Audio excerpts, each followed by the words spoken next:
Bonjour à tous les amis, on se retrouve pour une vidéo. Aujourd'hui, je vais vous montrer un protocole qui cartonne sur la pierre la lune pour rattraper vos tranchants, c'est-à-dire en utilisation normale en cuisine. Là, on va parler vraiment du tranchant de cuisine sur un couteau qui a été utilisé de manière normale, c'est-à-dire qu'on n'a pas abattu un sanglier avec. Donc, on va simuler une utilisation du couteau et je vais vous montrer comment rattraper ça avec la pierre la lune et vous montrer du coup son efficacité et un protocole clé en main que vous allez pouvoir reproduire chez vous.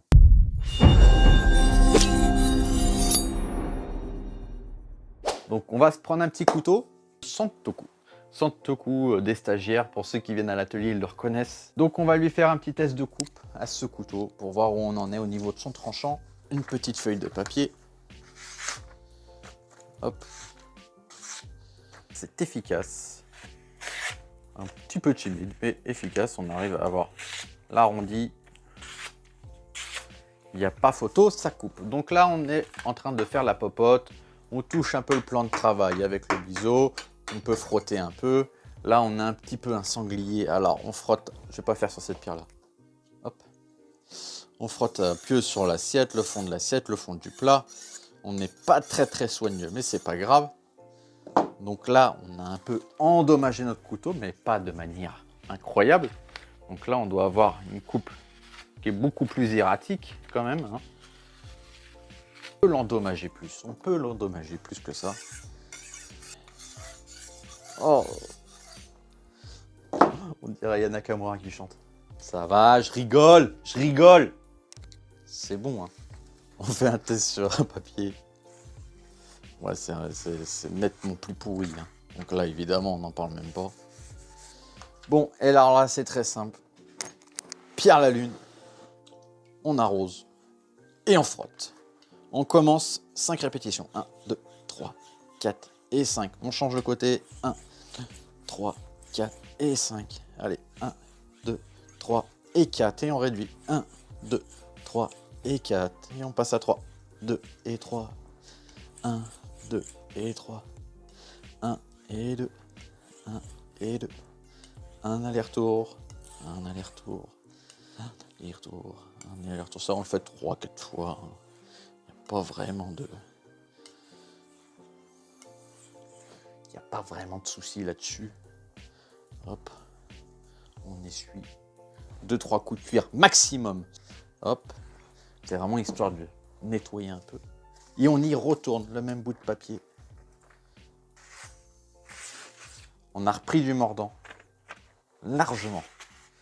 Il y a encore des endroits où il y a des petites cochonneries à recouper. Bon, on a redonné du mordant. Si on aurait été moins violent, on aurait pu lui redonner du mordant. Mais la magie de cette pierre, comme je vous l'ai expliqué plein de fois, c'est qu'il y a une granulométrie qui évolue. C'est-à-dire qu'on a ce genre de petit bijou, un agora. C'est-à-dire un morceau de la même pierre. Ça peut être un morceau d'une autre pierre qui peut être similaire, voire en grain un peu plus fin. 6000, 8000, peu importe. Là, on est vraiment sur un grain de la même pierre. C'est vraiment une pierre à la lune et on va frotter. Comme je l'avais déjà expliqué sur la vidéo Road to 12K, le fait de frotter, de surfacer la pierre avec un agora, ça a 2 avantages majeurs. C'est-à-dire que ce sont des pierres qui sont très denses et qui ne creusent pas facilement. Comparé à une pierre simile, c'est le défaut de la pierre aiguisée, c'est qu'elle creuse avec le temps, qu'elle devient concave et du coup, en fait, on va commencer à arrondir un peu les biseaux. C'est pas bien grave, franchement, sur les biseaux, mais on va partir du principe que c'est grave. L'idéal, c'est d'avoir une belle planimétrie parce que quand on fait des émoutures, etc., il faut des belles planimétries. Donc là, l'avantage de surfacer la pierre, vu que c'est une pierre très dense qui se creuse très peu, quand on le surface, comme on surface la pierre comme ça, sur les extrémités, c'est-à-dire en général on utilise le centre de la pierre, là on est sur une 20 par 6 pour celle-là, mais on est plutôt sur le centre de la pierre en général. Là on va chercher la bouche sur les bords, ce qui va permettre en fait de rééquilibrer les côtés et de redescendre en fait sur une belle planimétrie comme je l'ai déjà expliqué. Donc on frotte les bords, hop, avec la pierre. Si vous voulez plus d'explications là-dessus, n'hésitez pas à poser en commentaire. Je me ferai un plaisir d'y répondre. Donc le fait de faire une boue abrasive a 2 avantages. C'est que du coup, comme je l'ai dit à l'instant, ça surface la pierre et on crée une boue qui est plus abrasive.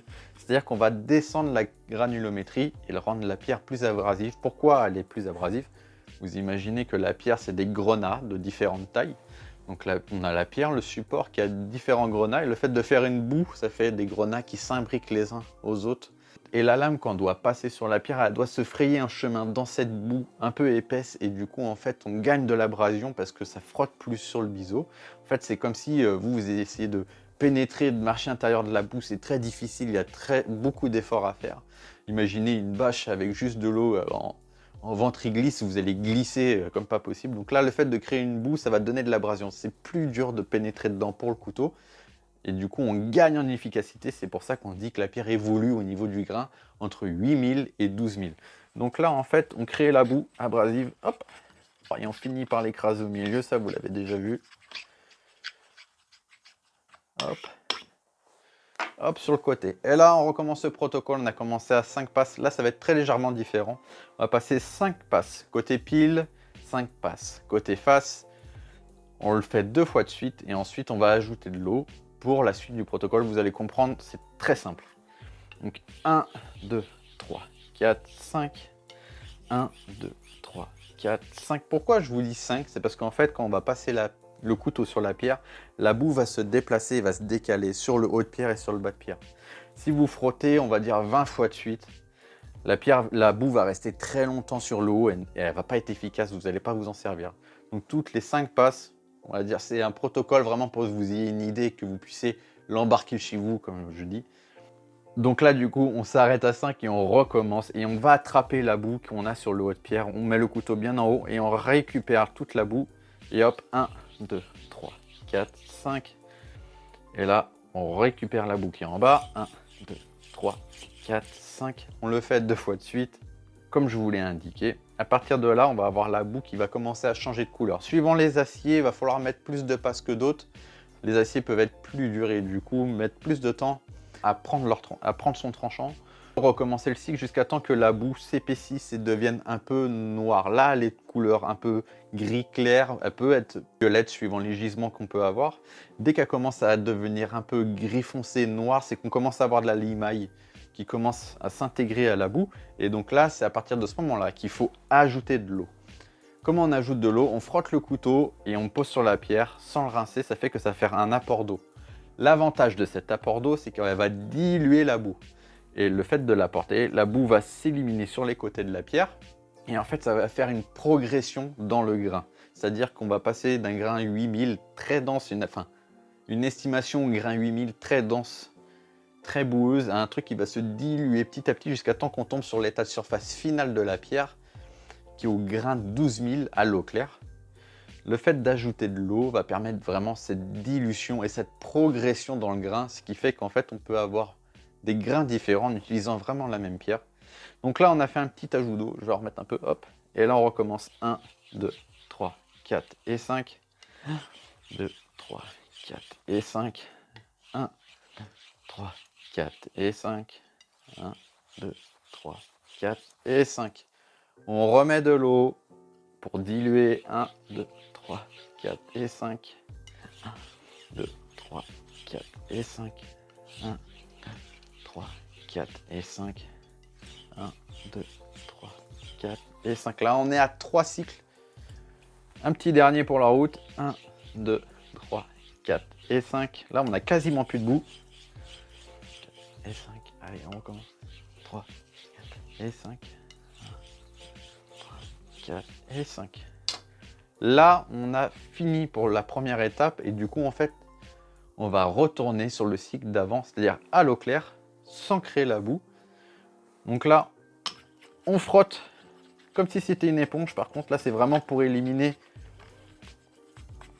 les petites incrustations qu'on peut avoir à l'intérieur des grains. Vraiment, là, on frotte, comme si c'était une éponge, vraiment pour nettoyer. Hop, on rince à l'eau claire. Hop. Et là, on fait le petit protocole de tout à l'heure. 1, 2, 3, 4, 5. 1, 2, 3, 4, 5. 1, 2, 3, 4. 1, 2, 3 et 4. 1, 2, 3. 1, 2 et 3.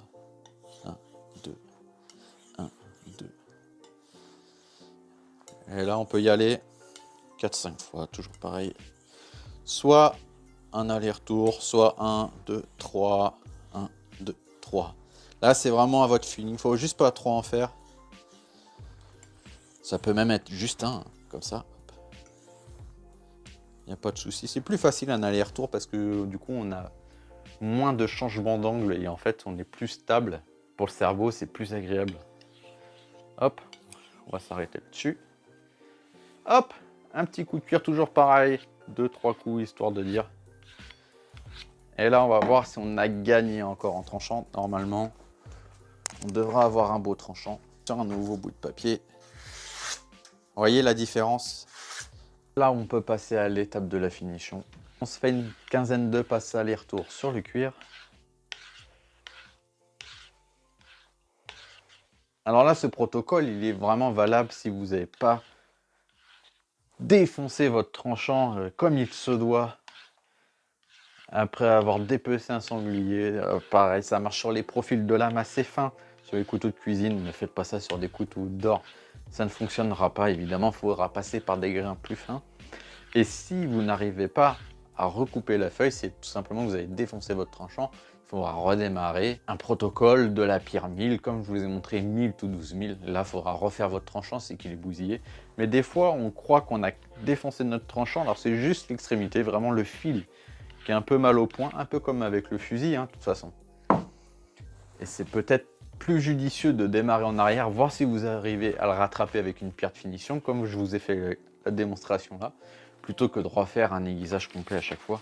On se chope un petit bout de papier, on l'arrondit, hop, et on fait le test. Hop, et voilà, tout simplement.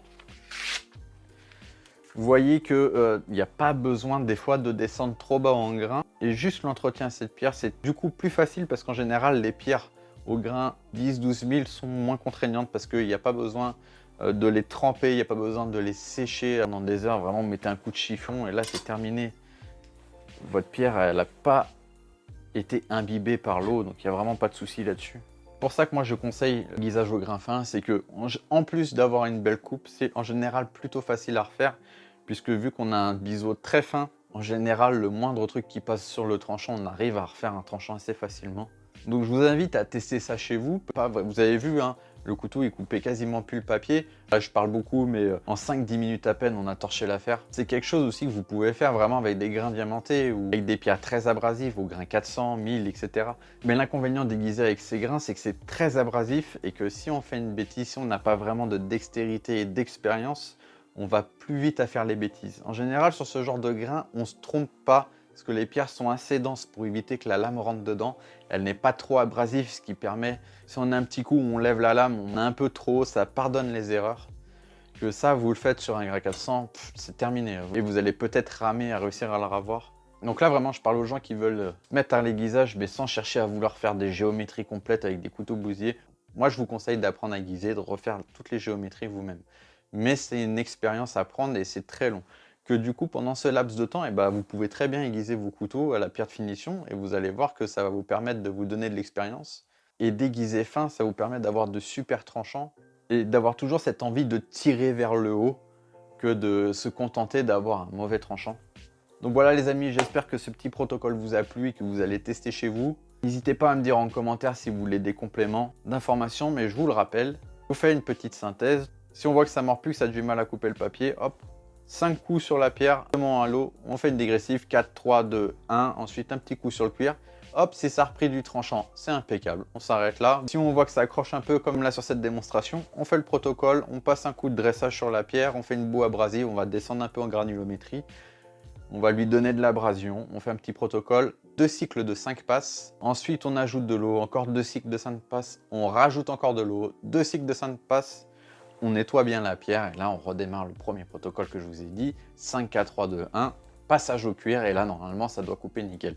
Si ça coupe pas nickel, il faudra très certainement redémarrer au grain 1000, voire plus grossier s'il est en mauvais état. Mais au moins, peut-être que vous allez réussir à rattraper votre tranchant et éviter de bousiller votre lame sur des erreurs que vous pouvez faire avec des grains plus grossiers. C'est pour moi la fin de la vidéo. Si vous voulez du matériel d'aiguisage, il y a toujours le code AQUARE10 pour 10% de réduction sur le site de chez OneStone. En attendant, prenez soin de vous, prenez soin aussi de vos lames et n'oubliez pas de vous abonner car il y a encore plein d'autres vidéos car j'ai pas fini d'aiguiser toutes les lames qu'il y avait sur Terre. Ciao!